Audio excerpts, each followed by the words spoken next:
બોરસદ તાલુકાના સમસ્ત ક્ષત્રિય સમાજ દ્વારા પરસોત્તમ રૂપાલા દ્વારા કરેલ ક્ષત્રિય સમાજના અપમાનના વિરોધમાં મામલતદારને લેખિત તેમજ મૌખિક રજૂઆત કરી આવેદનપત્ર આપવામાં આવ્યું હતું।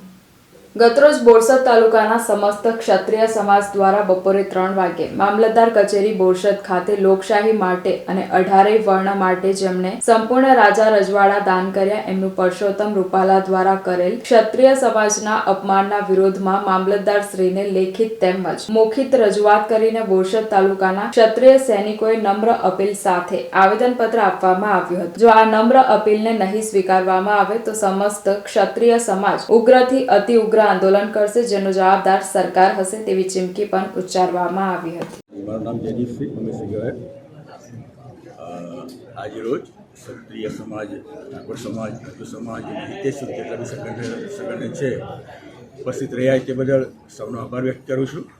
આપ સૌ જાણો છો એ પ્રમાણે આખા ગુજરાતમાં, આખા દેશમાં જે વાત ચાલી રહી છે, શ્રી રૂપાલા સાહેબે જે નિવેદન આપ્યું છે, જે ટિપ્પણી કરી છે ક્ષત્રિય રાજપૂત ઠાકોર સમાજના બહેન દીકરીઓ વિશેની ટૂંકમાં એ ટિપ્પણીને અમે સખત રીતે પકડીએ છીએ। ટૂંકમાં અમારી માગણી છે કે ભાઈ ઇલેક્શન પહેલાં એમની ટિકિટ રદ થાય અને જો ટિકિટ રદ નહીં થાય તો આવનાર સમયમાં આનાથી બી ઉગ્ર આંદોલન થશે એવી હું આપના માધ્યમથી અમે આ વાત જણાવીએ છીએ।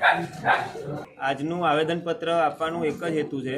તમે સમગ્ર લોકો જાણો છો કે અહીંયા પુરુષોત્તમ રૂપાલાએ જે રાજપૂત સમાજ અને ક્ષત્રિય સમાજ વિરુદ્ધની જે ખરાબ પ્રકારની ટિપ્પણી કરી છે એના માટે આવેદનપત્ર ગુજરાતભરની અંદર અપાઈ રહ્યા છે। એમાં બોરસદ તાલુકાની અંદર સમગ્ર ક્ષત્રિય રાજપૂત સમાજના સંગઠનો ભેગા થઈ અને આજે મામલતદાર સાહેબશ્રીને આવેદનપત્ર આપ્યું છે। સાથે અમારી એક જ માગણી છે કે તમારાથી જો એક વ્યક્તિની ટિકિટ રદ નહીં થઈ શકતી તો 562 રજવાડા ક્ષત્રિય રાજપૂત સમાજે કઈ રીતે આપ્યા હશે, એના અનુસંધાનમાં આજે આવેદનપત્ર આપ્યું છે। આગામી સમયમાં ખૂબ જ ઉગ્ર વિરોધ થવાનો છે।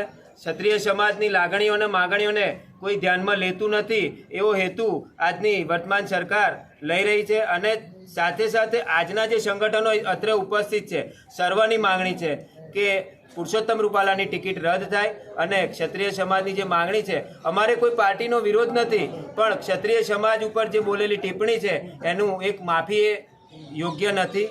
જે આવું ને આવું જો કોઈ બધા જ લોકો કરતા રહેશે તો આગામી સમયમાં ક્ષત્રિય રાજપૂત સમાજનું કોઈ મહત્ત્વ રહેશે નહીં।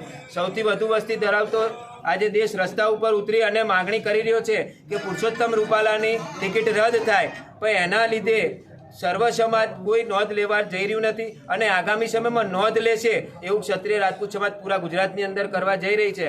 તો આજે આવેદનપત્ર આપ્યું છે અને અમને આશા છે કે આની ઉપર ચોક્કસ કોઈ પગલાં લેવાશે। આપણે મુખ્ય માંગણી શું છે અને આગામી સમયમાં કયા પ્રકારના પગલાં લેશો? મુખ્ય માંગણી અમારી એક જ છે કે પુરુષોત્તમ રૂપાલાની ટિકિટ રદ થાય અને અમારા ક્ષત્રિય સમાજનું માન સન્માન જળવાય। અમારી બહેન દીકરીઓ વિશે જે અભદ્ર ટિપ્પણી કરી છે એનું અમને અમારા સમાજને એનું વળતર મળે એ માટે આજે ભેગા થયા।